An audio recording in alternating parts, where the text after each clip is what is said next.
முன்பே வந்து பாத்தீங்கன்னா எங்களை வந்து ஒரு வேட்பாளரா வந்து எங்களை தேர்வு பண்ண அந்த காலகட்டத்துல இருந்து இது வரைக்கும் வந்து பாத்தீங்கன்னா குறைஞ்சது 8 to 10 போராட்டங்கள்ல கடந்து ஒவ்வொரு போராட்டத்துக்குமே உண்டான வெற்றி கடைகள் என்னவோ அதை நோக்கிதான் பயணிச்சு கொடுத்துட்டு தாங்க வந்திருக்கோம்.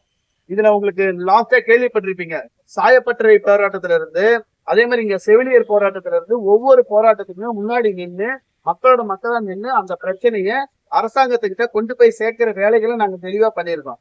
இதுல கடைசியா இந்த செவிலியர்கள் போராட்டத்துல பண்ணதுல அவங்க என்ன வழிக்கு வந்துட்டாங்க கவர்மெண்ட் அப்படின்னா, ஆயிரம் பேரா நான் வந்து கட்டு வச்சு நாங்க அப்படியே ஒவ்வொருத்தருக்கும் நாங்க போட்டு கொடுக்குறோம் அப்படிங்கிற அளவுக்கு வந்துட்டாங்க.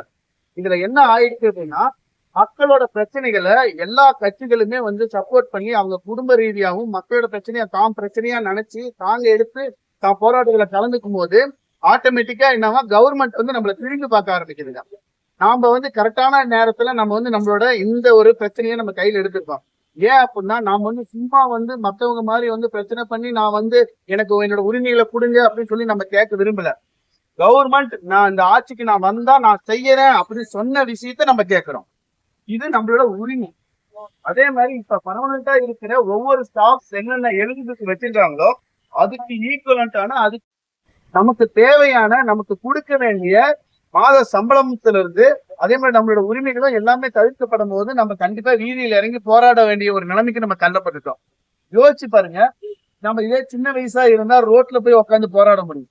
நாம இவ்வளவு மக்களுக்காக அது நம்மளால உருவாக்கப்பட்ட பசங்க எத்தனையோ பேரு இஓல இருந்து தாசில்தார்ல இருந்து கலெக்டர்ல இருந்து எந்தெந்த ஸ்டேஜ் அடைகிறாங்களோ அவ்வளவு பேர்த்த உருவாக்கின நமக்கு இந்த அரசாங்கம் ஒரு துரோகம் விளைவிக்குது அப்படிங்கிறப்ப நம்ம கண்டிப்பா எல்லாருமே ஒன்னா இறங்கி ஒன்னா சேர்ந்து போராடும் போதுதான் அதுக்கு உண்டான வெற்றிங்கிறது கண்டிப்பா கிடைக்கும். இந்த மாதிரியான கஷ்டமான நிலைகள்ல வந்து கண்டிப்பா இந்த நாம் தமிழர் கட்சி அப்படிங்கிறது நாங்க கண்டிப்பா உங்க கூட தோளோட தோல் சேர்ந்து நாங்க கண்டிப்பா நிற்போம்.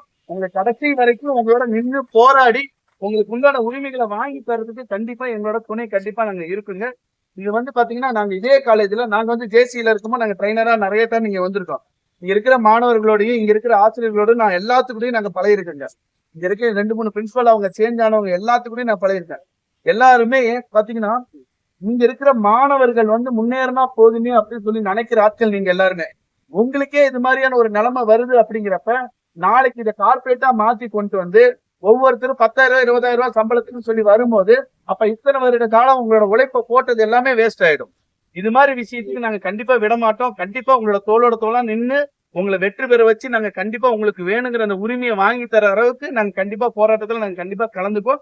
இந்த தகவலை நாங்க இன்னும் எல்லா மாவட்டங்கள்ல இது மாதிரி உங்களை மாதிரி 7,000க்கும் மேற்பட்டவர்கள் வந்து போராட்டத்தில் இருக்கிறவங்களுக்கு எங்களோட ஆதரவுகளை போய் கொடுத்து நாங்க கண்டிப்பா உங்க கூட பக்கபலமா நிற்போங்கிறத வந்து இந்த இடத்துல நாங்க சொல்லிக்க விரும்புறேங்க.